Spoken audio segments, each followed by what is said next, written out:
Welcome back to the students. Welcome back to our YouTube channel. जैसा कि आप सभी को पता है कि हम इस समय जो है अपने चैनल्स पे design of reinforce cement concretes पढ़ रहे हैं, जिसमें कि हमने लास्ट क्लास में design of 2A slab discuss किया था। अब आज जो है हम वो डिजाइन ऑफ कॉलम स्टार्ट करेंगे। तो सबसे पहले तो हमें ये पता होना चाहिए कि कॉलम्स क्या होते हैं। तो कॉलम्स के बारे में जो है आपकी IS 456/2000 में डिफिनीशन उसकी दी हुई है। वैसे आपकी जनरल इंट्रोडक्शन यहाँ पे भी मैं आपको बता रही हूँ कॉलम क्या होती है। आप चाहे तो IS 456 जब हम ओपन करेंगे, IS 456/2000 आप ओपन करेंगे तो पेज नंबर आपकी 41, पेज नंबर 41 में आपकी क्लॉज नंबर जो 25 है वहां आपका कंप्रेशन मेंबर लिखा होगा। तो जहां पे आपकी column is a compression member होता है।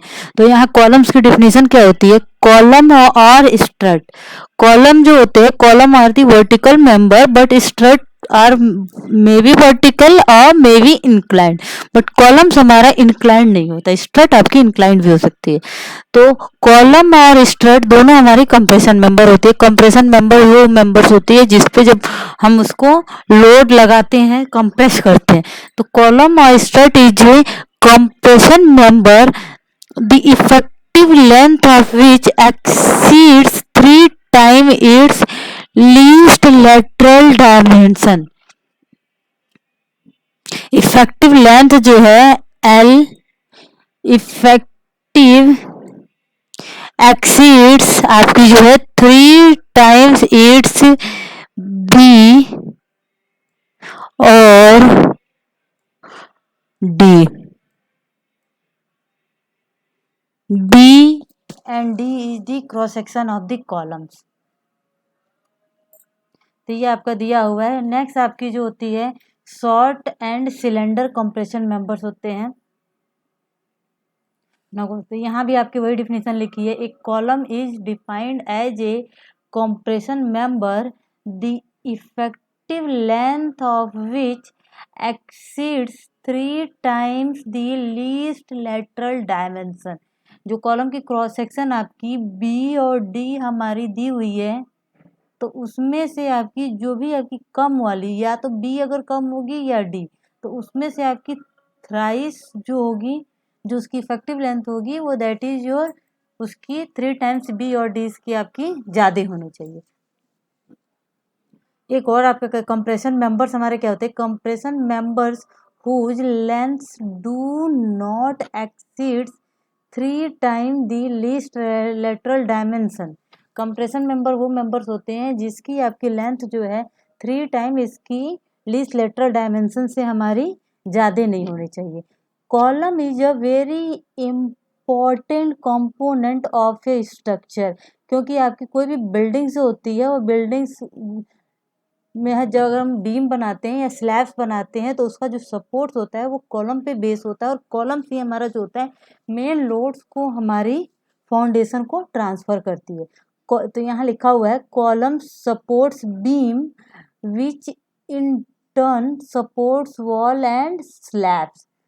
कॉलम बीम को सपोर्ट करता है और बीम जो है या वॉल जो है आपकी स्लैब्स को अल्टीमेटली सपोर्ट करती है।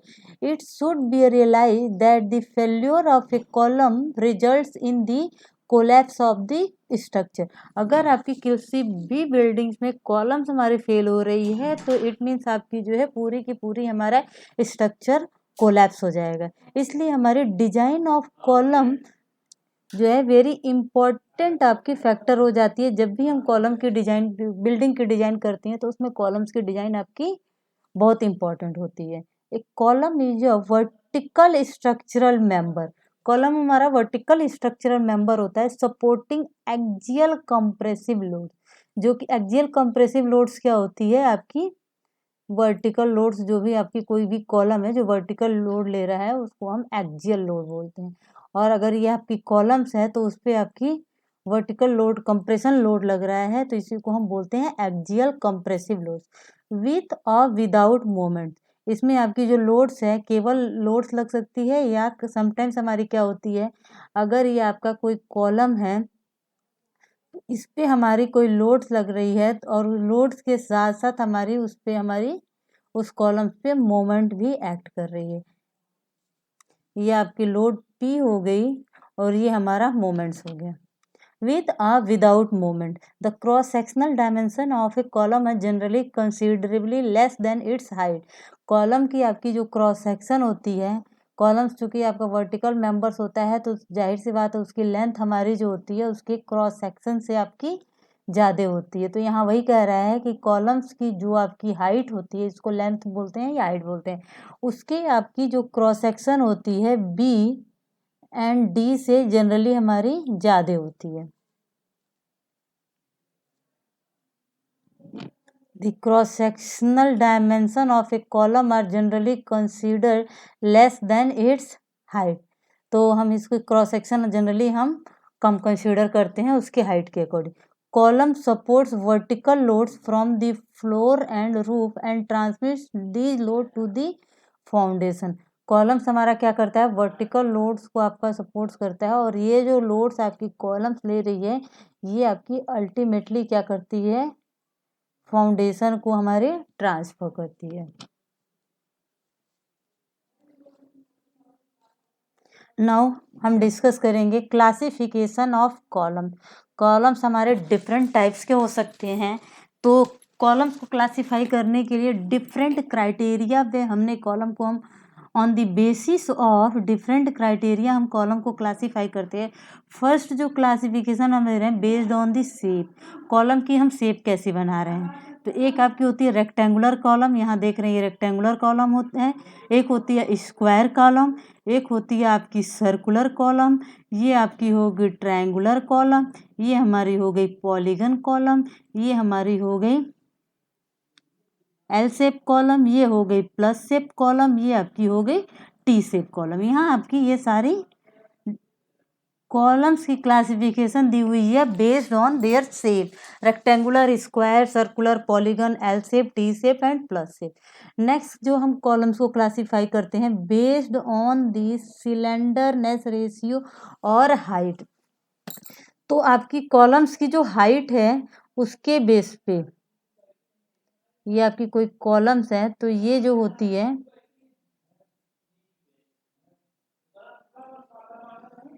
ये आपकी कॉलम्स की हाइट होती है।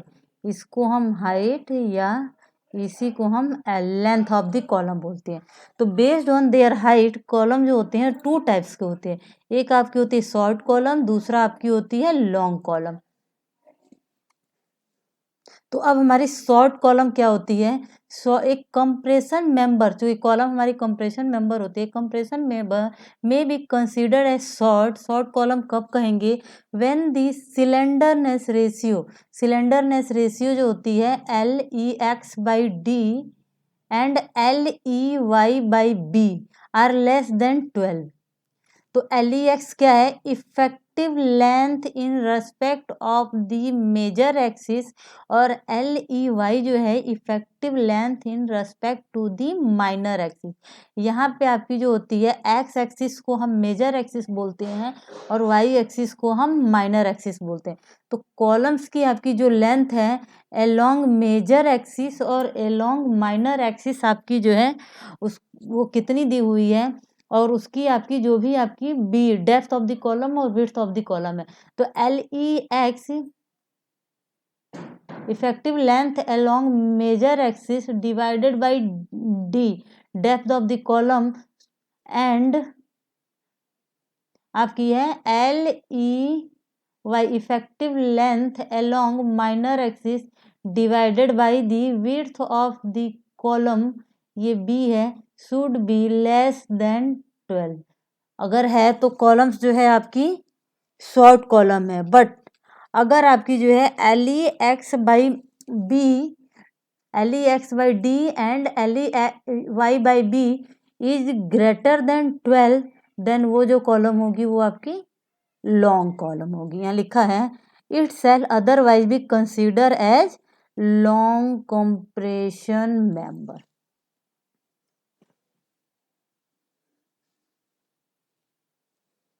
नेक्स्ट आपका होता है based on the pattern of lateral reinforcement. जो भी कॉलम्स हैं, कॉलम्स में हम रेनफोर्समेंट जो प्रोवाइड करते हैं, तो नॉर्मली जो कॉलम्स हम यूज करते हैं या तो रेक्टेंगुलर या स्क्वायर। तो आपकी जो कॉलम्स होती है, तो आपकी रेक्टेंगुलर कॉलम्स है, तो आपकी ये जो रेनफोर्समेंट उसके क्रॉस सेक्शन में प्रोवाइड करते हैं, ये इसको हम बोलते हैं लॉन्गिट्यूडनल रेनफोर्समेंट, या ये आपकी होती है मेन रेनफोर्समेंट। उसके बाद से हम क्या करते हैं, आपने देखा होगा इस रेनफोर्समेंट को हम टाई करते हैं। तो ये based on the pattern of lateral, जो हम रेनफोर्समेंट को जो टाई करते हैं कॉलम को, उसके बेस पे हम कॉलम को क्लासिफाई कैसे कर सकते हैं। तो यहाँ ये आपके टू टाइप्स के होते हैं उसके बेस पे। एक होती है tied column with ties at lateral. जब हम कॉलम्स को आपकी लेटरली टाई करते हैं, तो ये आपकी हो गई tied column, TIED, tied column. एक आपकी होती है स्पाइरल, जो अगर हम कहीं आपने देखा होगा सर्कुलर कॉलम्स हम प्रोवाइड करते हैं, तो सर्कुलर कॉलम्स में आपकी जो रेनफोर्समेंट हम प्रोवाइड करते हैं, उसको आपको जो टाई करते हैं, तो उसको हम बोलते हैं स्पाइरल। वहाँ आपने देखा होगा कॉलम सर्कुलर है, तो जो टाई होता है वो भी हमारा ऐसे स्पाइरल टाइप्स का होता है, ऐसे ऐसे ऐसे ऐसे उसको हम ऊपर तक टाई करते जाते, तो इसको हम बोलते हैं स्पाइरल कॉलम।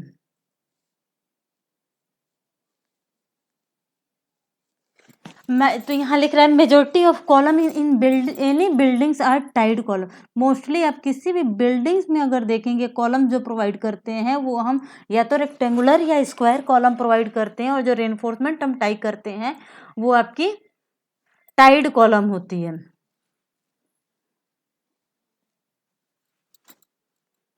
नेक्स्ट आपका होता है कॉलम का classification based on type of loading. आपकी कॉलम से लोड कैसा लग रहा है उसके बेस पे हम कॉलम को क्लासिफाई करते हैं। ये आपकी 3 टाइप्स की होती है। एक आपका होता है एक्सियली लोडेड कॉलम, और सेंट्रली और कंसेंट्रिकली लोडेड कॉलम। आपकी यहाँ कोई एक कॉलम है, ये आपकी कॉलम की लेंथ है, ये हमारा जो कॉलम का क्रॉस सेक्शन दिया हुआ है। तो जब आपकी कॉलम्स पे जो लोड लग रहा है, वो आपकी बिल्कुल सेंटर पे लग रहा है, ये पी लोड अप्लाई हो रहा है, सेंट्रल पे लोड्स लगेगा, तो ये हमारी होगी एक्सियली लोडेड कॉलम। नेक्स्ट आपका होता है a column subjected to axial load and uniaxial bending.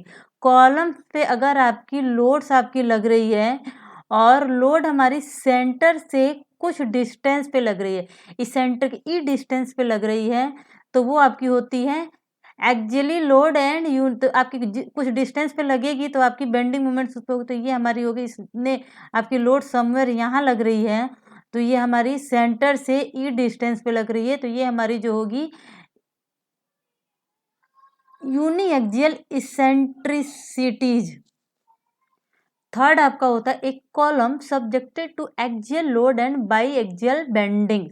अगर आपका कोई भी कॉलम्स है, उसमें आपकी जो लोड अप्लाई हो रही है सेंटर से ई डिस्टेंस पे अप्लाई हो रही है, और उसके अलोंग साथ साथ हमारी मेजर एक्सिस और माइनर एक्सिस में आपकी जो है मोमेंट्स भी अप्लाई हो रही है, तो आपकी उस कॉलम्स को बोलते हैं loading with by axial eccentricity. आपको जो आपके सिलेबस में पढ़ना है वो केवल आपको एक्सियली लोडेड कॉलम ही आपको स्टडी करना है। अब नाउ एक आपका 5th नंबर का होता है classification based on the materials. अब कॉलम्स हम किस चीज़ का बना रहे हैं उसके बेसिस पे भी हम कॉलम्स को क्लासिफाई करते हैं। तो आपकी टिम्बर की भी कॉलम्स होती हैं। गांव में आपने देखा होगा पुराने ज़माने में जो घर बनते थे, तो वहाँ पे हम लकड़ी का यूज करते थे आपके लोड्स को बियर करने के लिए, कॉलम्स के लिए। तो वो आपकी टिम्बर के आपके हो गई, स्टोन्स के आपके कॉलम्स होते थे, मशीनरी के होते थे। बट आजकल हमारा जो है RCC का हम यूज कर रहे हैं, PSC होता है, स्टील्स के आपके कॉलम्स होते हैं, एल्युमिनियम के कॉलम्स होते हैं, कंपोजिट कॉलम्स होते हैं।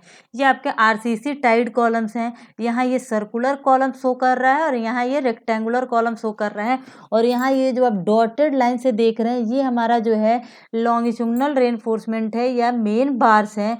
और ये आपकी जो आपकी इसमें आपकी डार्क कलर में ब्लैक कलर से आप इसका सर्कल देख रहे हैं, ये हमारा जो है स्पाइरल रेनफोर्समेंट है। इसी को हम बोलते हैं हेलिकल रेनफोर्समेंट। हेलिकल रेनफोर्समेंट जो होता है कि वो सर्कुलर कॉलम्स में हम प्रोवाइड करते हैं। नेक्स्ट आप यहाँ देख रहे हैं एक कोई रेक्टेंगुलर कॉलम्स है और रेक्टेंगुलर में ये जो डॉटेड लाइन से डिनोट कर रहा है ये मेन बार्स हैं और ये आपकी उसके सराउंडिंग जो हमने रेनफोर्समेंट लगाया है ये हमारा होता है टाई बार। नेक्स्ट आप देख रहे हैं आरसीसी स्पाइरल। यहाँ पे आपकी ये आरसीसी हमने आउटर में लगा दी और अंदर हमने क्या कर दिया, कंक्रीट को फिल कर दिया। ये आपकी है कोई कंपोजिट कॉलम्स। कंपोजिट कॉलम्स में देख रहे हैं पूरे आउटर में ये आपकी कंक्रीट फिल है और इनर में हमने कोई आई सेक्शन का स्टील का कॉलम लगा दिया। सिमिलर आप यहाँ पे देख रहे हैं आउटर में हमारे ये सब ये कंपोजिट मेंबर्स है, ये आपकी कंपोजिट कॉलम्स है, ये आपकी कंपोजिट कॉलम्स है। कंपोजिट कॉलम्स क्या होती है, जब आपकी दो से ज्यादा मटेरियल्स हम यूज करते हैं लोड्स लेने के लिए तो वो हमारी होती है composite columns.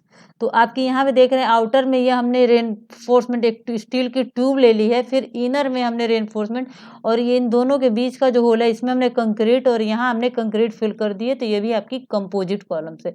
Here again this is the composite columns. ये जो कॉलम्स हैं ये आपकी लोड्स के रिक्वायरमेंट के बेसिस पे हम जनरली यूज करते हैं। जब आपके कॉलम्स पे लोड्स जो हैं वो ज़्यादा आते हैं तो उस केस में हम, जब आरसीसी कॉलम्स आपका लोड लेने के लिए रेडी नहीं होते हैं तो उस केस में हम क्या करते हैं, कंपोजिट कॉलम्स को प्रेफर करते हैं। या समटाइम्स आपने देखा होगा एल्युमिनियम की ट्यूब होती है, हॉलो ट्यूब, और उसके अंदर हम क्या करते हैं कंक्रीट को फिल कर देते हैं। तो एल्युमिनियम की जो स्ट्रेंथ होगी वो आपकी कंक्रीट से ज़्यादा होती है तो आपकी जो ओवरऑल स्ट्रेंथ ऑफ दी जो लोड लेने की कैपेसिटी होती है कॉलम्स की वो आपकी इंक्रीज होती है। या हम क्या करते हैं स्टील्स की आपकी हॉलो ट्यूब्स ले लेते हैं और उसके अंदर कंक्रीट फिल कर देते हैं। या समटाइम्स क्या करते हैं आउटर में हम कंक्रीट और इनर में हम स्टील्स की आपकी सेक्शन को प्रोवाइड कर देते हैं।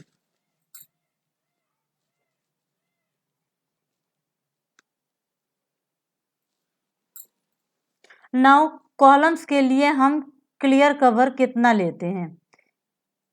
For longitudinal reinforcement bar in a column nominal cover shall in any case shall not be less than 40 mm। आपको मैंने बताया था पहले भी कि कॉलम के लिए जो आपकी नॉमिनल कवर होती है, क्लियर कवर होती है, वो मिनिमम जो होती है वो 40 mm हम यूज करते हैं और less than the dia of such bar. या आपकी जो कोई जो भी उसकी कॉलम्स की जो मेन बार होती है उसकी डायमीटर से कम होनी चाहिए। In the case of column of minimum dimension of 200 mm under whose reinforcing bar does not exceed 12 mm, a nominal cover of 25 mm may be used। अगर आपकी कोई कॉलम है जिसकी आपकी जो डायमेंशन है, सपोज करिए कोई आपकी स्क्वायर कॉलम है उसकी डायमेंशन हमारी 200 mm है क्रॉस सेक्शन उसकी, तो उस केस में आपकी जो रेनफोर्समेंट हम प्रोवाइड करेंगे उस रेनफोर्समेंट की डायमीटर हमारी कम होगी क्योंकि कॉलम की साइज आपकी जब कम है तो उसमें रेनफोर्समेंट की जो डाया होगी वो भी हमारी कम होगी। तो अगर हम उस केस में 40 क्लियर कवर इधर से ले 40 क्लियर कवर इधर से ले तो आपके बीच में आपका स्पेस ही नहीं बचेगा। तो इसलिए उस केस में हम क्या करते हैं क्लियर कवर को हम 25 mm यूज कर सकते हैं। नॉमिनल कवर जो है in meet durability requirements based on the exposure condition.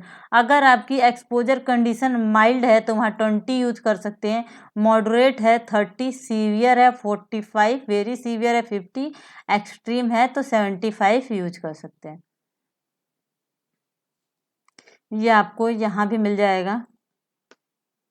ये अभी जो मैंने शॉर्ट और लॉन्ग कॉलम की आपको डिफिनीशन बताई थी ये भी आपके कोड में दिया हुआ है। ये कह रहा है एक कंप्रेशन मेंबर में be considered as short when both the slenderness ratio LEX/D and LEY/B are less than 12। आपको अभी मैंने बताया था ये क्लासिफिकेशन, जहाँ LEX क्या है effective length in respect of the major axis, D is depth in the respect of the major axis, LEY effective length in respect of the minor axis और B is your width of the member. अब आपकी unsupported length क्या होती है,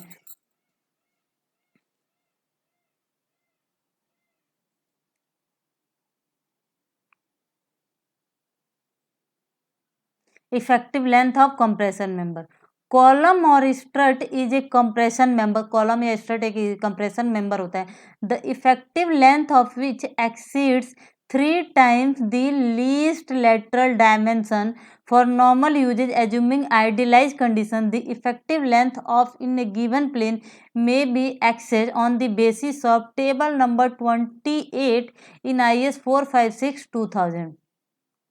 ये आपकी जो end condition है ये आपकी IS कोड में दी हुई है।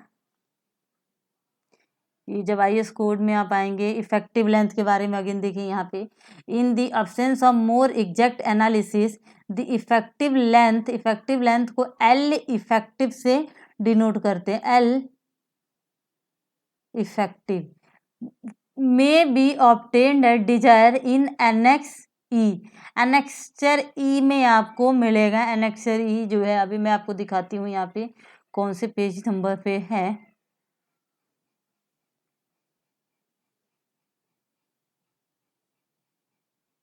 हाँ, एनेक्स ई जो है आपकी IS कोड में पेज नंबर 94 पे दी हुई है।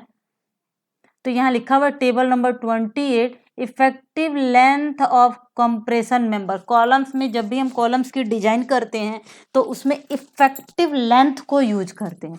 तो इफेक्टिव लेंथ को यूज करते हैं तो यहाँ दिया हुआ है degree of in restrained of compression member. Means आपकी कॉलम्स की जो इन रिस्ट्रेंड है, आपकी कंडीशन कैसी है, कॉलम फिक्स है, वन फिक्स है, वन हिंज है, दोनों हिंज है, वन फिक्स वन फ्री है, आपकी जो कंडीशन होती है उसके बेसिस पे एक आपकी ये थ्योरेटिकल वैल्यू जो होती है वो इतनी होती है और रिकमेंडेड वैल्यू जो होती है वो इतनी होती है। तो नॉर्मली जो हम यूज करते हैं वो रिकमेंडेड वैल्यू जो होती है वही यूज करते हैं। तो सबसे पहली कंडीशन जो होती है इफेक्टली held in position and restrained against rotation in both end। It means आपकी अगर आपकी दोनों एंड्स जो है वो फिक्स है, यहाँ आप देख रहे हैं कंडीशन में बोथ एंड्स आर फिक्स, तो उस केस में थ्योरेटिकल वैल्यू इफेक्टिव लेंथ की 0.5 into L और जो आपकी रिकमेंडेड वैल्यू होती है वो 0.65 L, ये वाले यूज करते हैं। ये आपकी होती है L/2 जब हमारी बोथ एंड फिक्स होती है। अब यहाँ क्या है, effectively held in position at both end restrained against rotation at one end. मतलब यहाँ आप देख रहे हैं ये जो एंड है ये फिक्स है और यहाँ जो है ये आपकी हिंज है, ये बोथ फिक्स।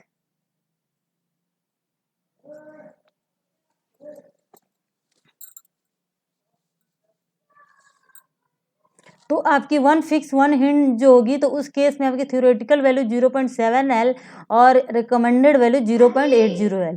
अब नेक्स्ट आपकी होती है effectively held in position at both ends but not restrained against rotation.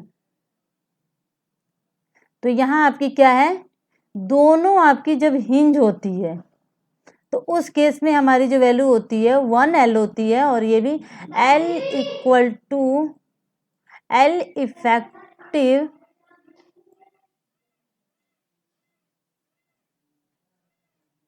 Equal to L। Next आपका होता है effectively held in position and restrained against rotation at one end and at the other restrained against rotation but not held in position. एक आपकी fix होती है, एक आपकी free hand होती है। तो उस केस में आपकी जो होती है इफेक्टिव लेंथ जो होती है 1.2 L होती है।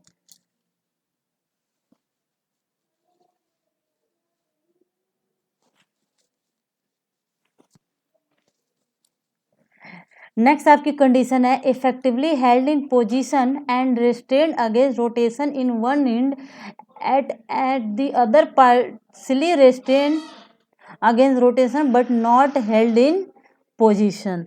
मतलब आपकी क्या है, वन एंड हिंज और वन एंड फ्री, तो ये होती है। तो ये हमारी जो है ये सारी पोजीशन कॉलम्स की दी हुई है कोड में। यहाँ भी आपकी वही लिखी हुई है effectively held in position and restrained against rotation eight both and, effectively held in position at both ends restrained मतलब वन फिक्स वन हिंज, ये आपकी क्या होगी बोथ हिंज, ये आपकी हो गई effective held in position both hinge but not restrained against rotation, तो ये आपकी हो गई दोनों फिक्स हो गई, ये वन फिक्स वन हिंज, ये आपकी दोनों हिंज, ये आपकी effectively held in position and restrained against rotation at one end, at the other restrained against rotation but not held in position one.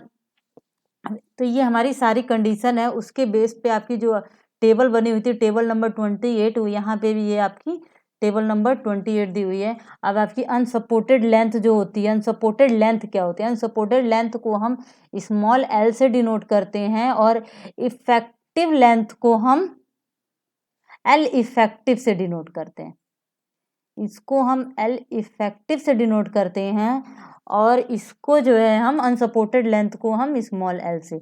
The unsupported length L of a compression member shall be taken as the clear distance between end restraint visible height of the columns।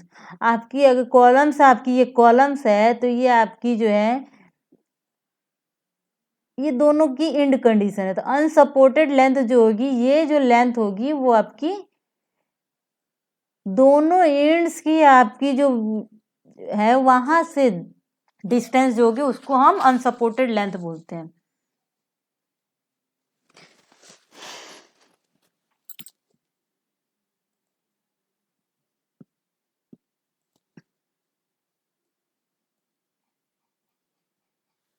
यहाँ आपकी जो है code में फिर again unsupported length दिया हुआ है, क्या होती है? The unsupported length of a compression member shall be taken as the clear distance between in restraint except dash in flat slab. ये आपकी पूरी इसमें कंडीशन दी हुई है। इफेक्टिव लेंथ आपका एल इफेक्टिव होता है। अब now slenderness limit for columns क्या होती है? यहाँ पे भी आपकी वही लिखी हुई है, slenderness limit for column.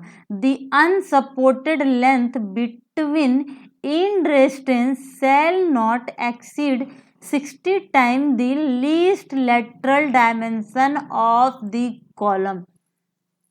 ये जो L है should not exceed not greater than 16 times of B और डी। तो कॉलम्स के लिए हमारी जो कंडीशन होनी चाहिए ये आपकी होनी चाहिए unsupported length not greater than 16 times of units B और D. If in any given plane one end of a column is restrained, अगर आपकी एक कॉलम की किसी भी गिवन प्लेन पे एक आपकी कॉलम्स की एंड आपकी जो है अनरेस्ट्रेंड है, मतलब आपकी फिक्स नहीं है, इट्स अनसपोर्टेड लेंथ एल, तो उसकी अनसपोर्टेड लेंथ एल जो होगी सेल नॉट एक्सीड, वो आपकी 100 बी स्क्वायर बाई डी से ज़्यादा आपकी नहीं होनी चाहिए। उस केस में आपकी L should not be greater than 100 B square by D से ज़्यादा नहीं होनी चाहिए। जहां आपकी B width of the cross section है और डी आपकी depth of the cross section है। ये आपकी सारी जो फॉर्मूले हैं ये कोर्स में आपकी मेंशन है, यहाँ देखिए ये लिखा हुआ है, कोर्स से ही आपकी ये नोट्स बने हुए हैं। Slenderness ratio, the unsupported length between end restraint shall not exceed 60 times the least lateral dimension. फिर आपकी दी हुई है if in any given plane one end of a column is unrestrained its unsupported length L shall not exceed 100 B square by D.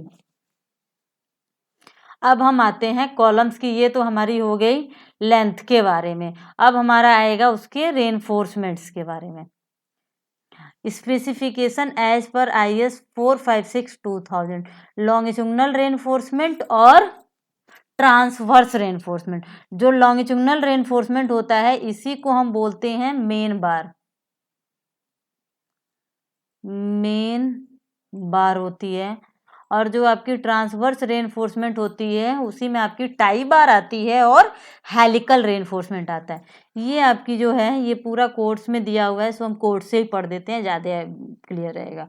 ये आपकी दी हुई है कॉलम्स के बारे में, अगेन क्लॉज नंबर 26.5.3। तो यहाँ आपकी दी हुई है लॉन्गिट्यूडनल रेनफोर्समेंट। तो क्या होता है? The cross sectional area of longitudinal reinforcement shall not be less than 0.8% and not more than 6% of its gross sectional area of the column. It means आपकी जो मेन बार जो होती है एएसटी हो जो लेंगे वो आपकी 0.8% से कम नहीं होनी चाहिए और 6% से हमारे ज़्यादा नहीं होने चाहिए। लॉन्गिट्यूडिनल रेनफोर्समेंट जो ऑफ दिस आपकी cross section of the column.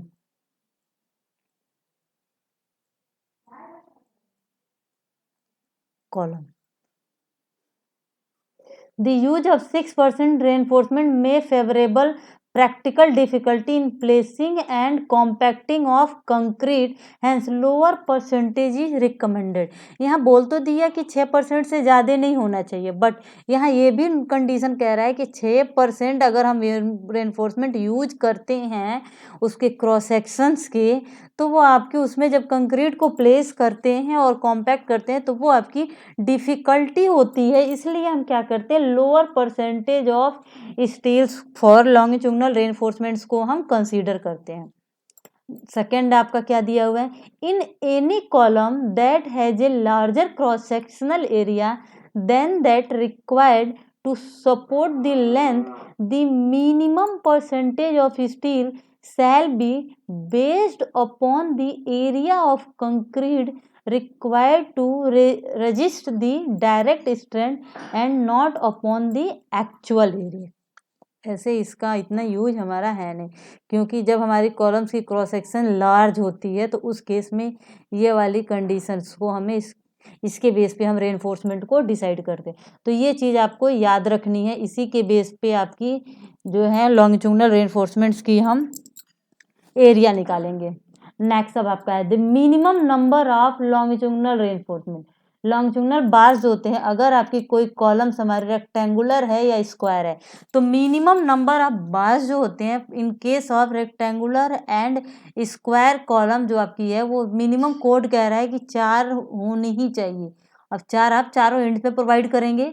The minimum number of longitudinal bars provided in a column shall be 4 in rectangular column and 6 in circular column। अगर आपकी यहाँ कोई सर्कुलर है तो उस केस में जो मिनिमम बार्स जो होगी मेन बार्स वो 6 होनी चाहिए। ये आपकी कोड्स की कंडीशन है।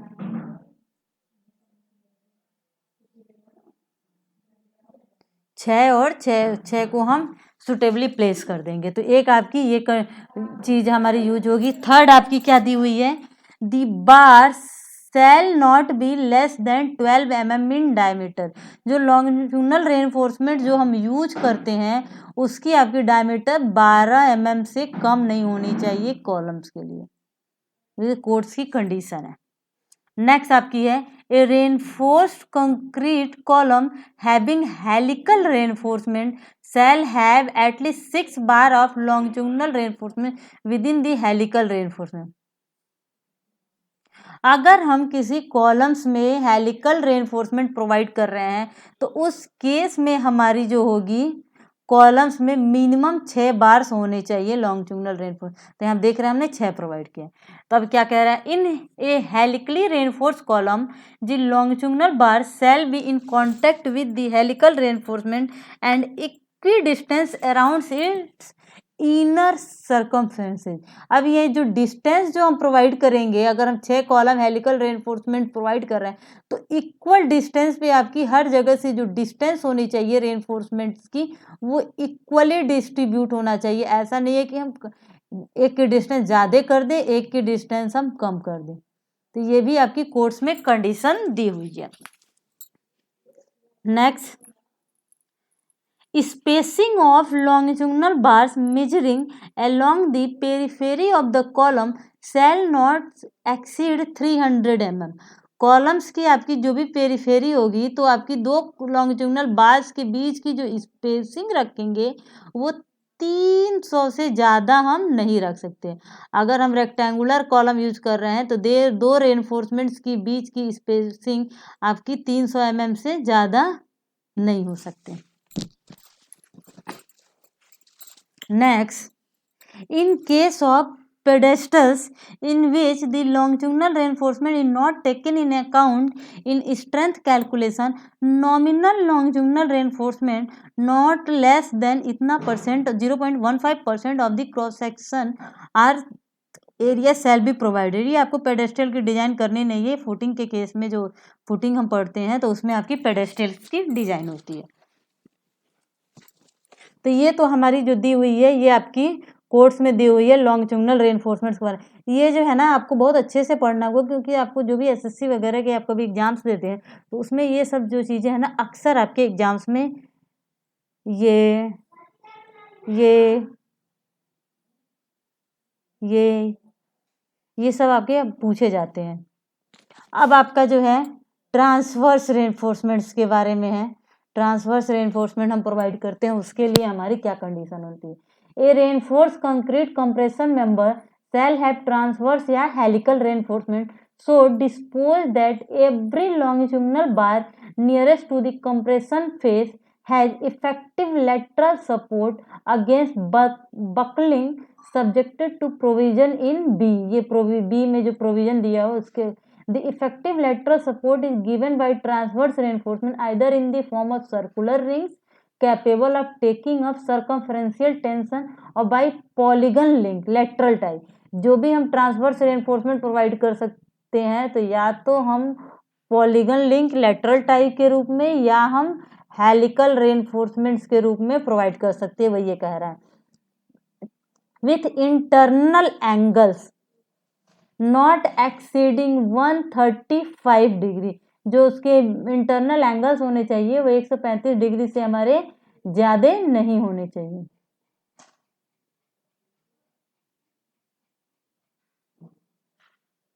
The end of the transverse reinforcement shall be properly anchored। अब आपकी ये दी हुई है ट्रांसवर्स रेनफोर्समेंट के बारे में। If the longitudinal bars are not spaced more than 75 mm in either side, transverse reinforcement need only to go round corners and alternate bars for the purpose of providing effective lateral support. Figure number 8 में आपकी ये दी हुई है। यहाँ आप देख रहे हैं ये हमारी ये जो बार्स है ये आपकी ट्रांसवर्स बार्स है, तो दिखा रहा है कि जो स्पेसिंग होनी चाहिए दो आपकी जो बार्स को जो वो कर रहे हैं कनेक्ट कर रहे हैं तो ये आपकी कितनी होनी चाहिए 75 mm से कम होनी चाहिए।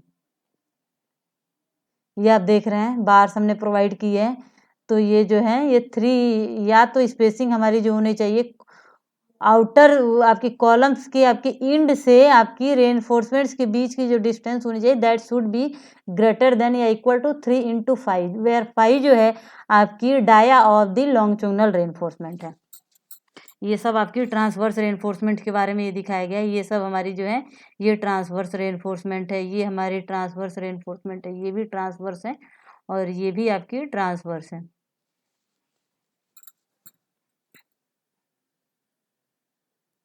In the longitudinal bars, spacing at a distance of not exceeding 48 times the dia of the tie are effectively tied in 2 direction। 48 times जो भी आपकी स्पेसिंग होनी चाहिए लॉन्गिट्यूडिनल बार्स के बीच की वो 48 टाइम्स की डायमीटर से आपकी ज़्यादा नहीं होनी चाहिए। Where the longitudinal reinforcing bar in a compression member are placed in more than one row, effective lateral support to the longitudinal bars in the inner row may be assumed to have been provided।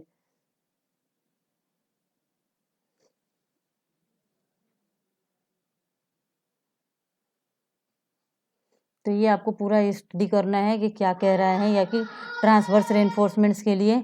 अब हमारा जो आएगा pitch and diameter of lateral tie. ये तो transverse reinforcement उसका एक आपका जो होता है लेटरल टाई और दूसरी हमारी जो होती है ट्रांसवर्स रेनफोर्समेंट में एक हम प्रोवाइड करते हैं हेलिकल रेनफोर्समेंट। अब हम लेटरल टाई जो प्रोवाइड करते हैं और डिस्टेंस हमारी ट्रांसवर्स रेनफोर्समेंट के बीच में दो ट्रांसवर्स रेनफोर्समेंट के बीच में हमारी कितने डिस्टेंस होनी चाहिए उसी को हम बोलते हैं पिच। तो पिच जो होती है the pitch of transverse reinforcement shall B not more than the more than the least of the following distance. जो पिच होनी चाहिए वो least lateral dimension of the compression member.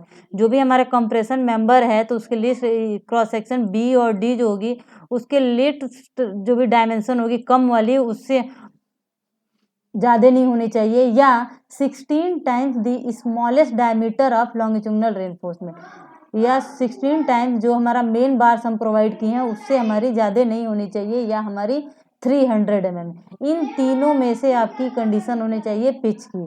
Diameter, अब हमारी जो डायमीटर हम प्रोवाइड करते हैं लेटरल टाइल्स के लिए वो कितनी होनी चाहिए?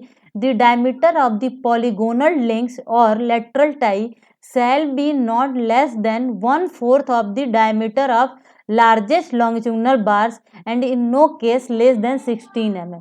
जो हमारी डायमीटर होनी चाहिए लेटरल टाई की 16 mm से कम होनी चाहिए,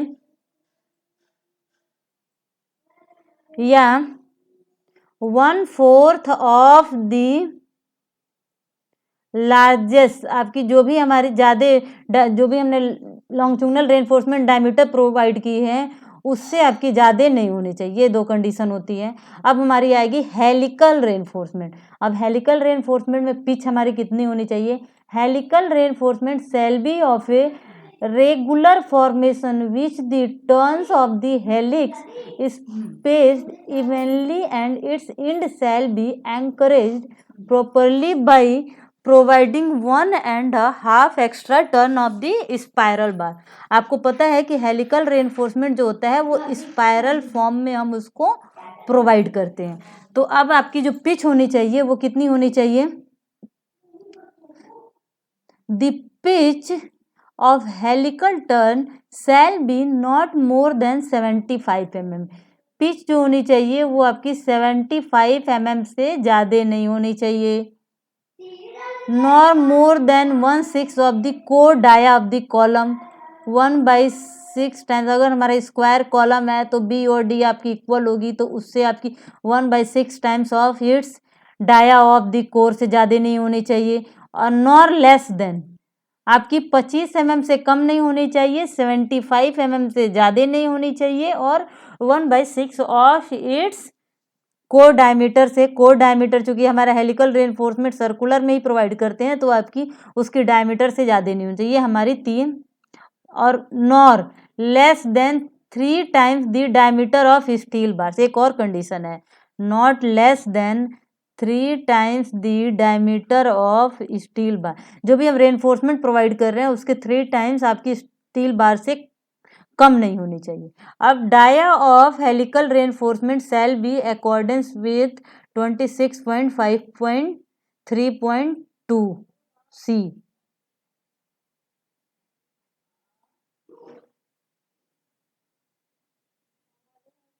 यहाँ जो लिया हुआ है ये जो कह रहा है डायमीटर उसी के अकॉर्डिंग होगी। हेलिकल की भी डायमीटर ऑफ पॉलीगन लिंक या लेटरल टाई, तो उस हेलिकल के लिए भी आपकी shall not less than 1/4 of the diameter of the largest longitudinal bars and in no case less than 16 mm। तो ये हमारी हेलिकल रेनफोर्समेंट्स के लिए आपकी हो गई।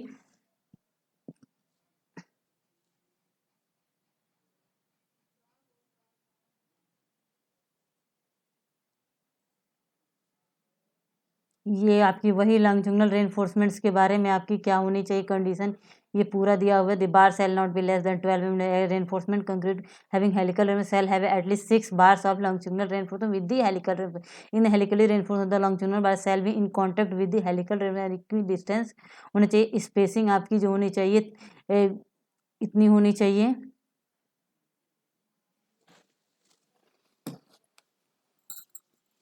ये आपकी ट्रांसवर्स रेनफोर्समेंट्स के बारे में आपकी हो गई।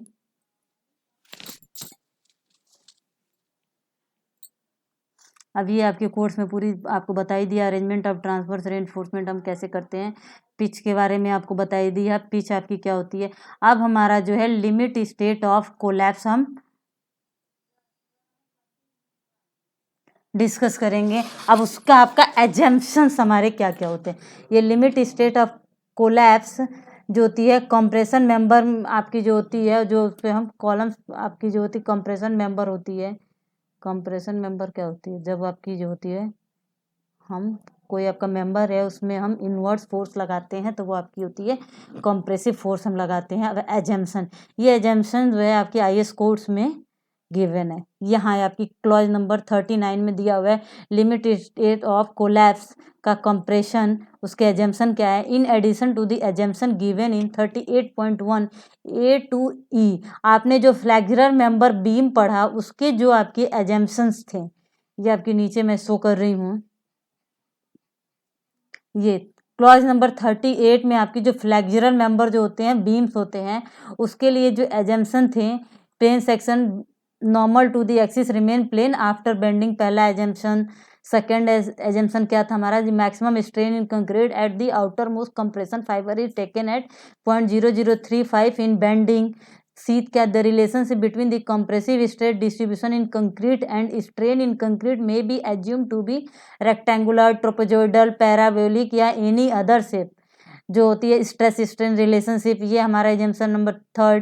The tensile strength of concrete is ignore, assumption 4। ये सारे कोलैप्स में भी एजम्पशन हमारे फॉलो किए जाएंगे। The stresses in the reinforcement are derived from representative stress strain curve for the type of steel use. Typical curves are given in, और जो हमारा जो है हम इसमें जो partial for design purpose the partial safety factor जो use करते हैं 0.115 यूज करते हैं। 5 एजम्पशंस तो हम यहाँ से ले लेंगे। A to E यहाँ लिखा हुआ था,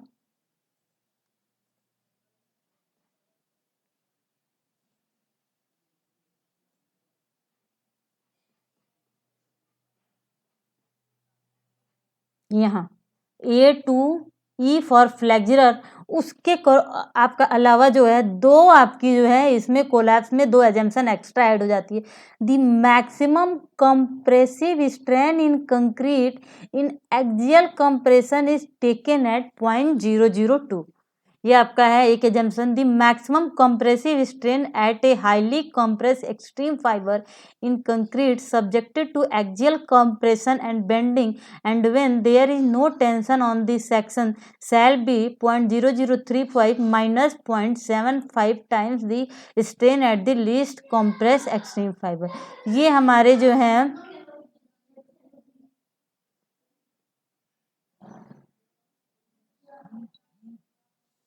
7 एजम्पशंस हमारे यहाँ पे हमारे लिमिट स्टेट ऑफ कोलैप्स जब हम करते हैं तो इसमें हमें यूज किए जाते हैं। अब जो आपका है, अब हम अभी जो है नेक्स्ट क्लास में डिस्कस करेंगे कि हमारे कॉलम्स की डिजाइन हम कैसे करते हैं, और आपकी जो है कॉलम्स पे based on this design numericals हम स्टडी करेंगे।